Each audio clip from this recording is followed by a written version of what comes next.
তাদেরকে পরিযায়ী শ্রমিক বলে। কেন পরিযায়ী বলে? করোনার সময়ে তারা খুব বিপদে পড়েছিলেন।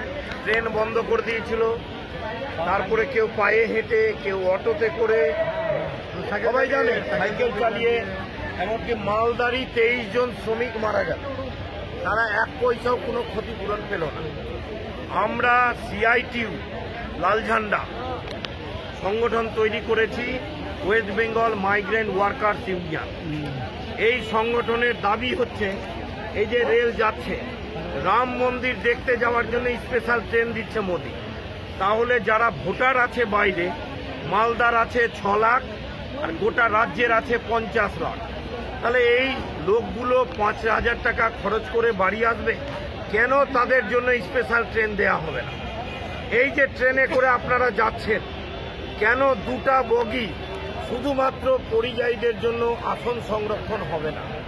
আজকে মনে করেন এই মারা গেলে কেন তার পরিবার 10 লাখ টাকা ক্ষতিপূরণ পাবে না? কেন এ রাজ্যে যদি কাজ থাকতো তাহলে কেউ তো শখ করে বাইরে যাচ্ছে না।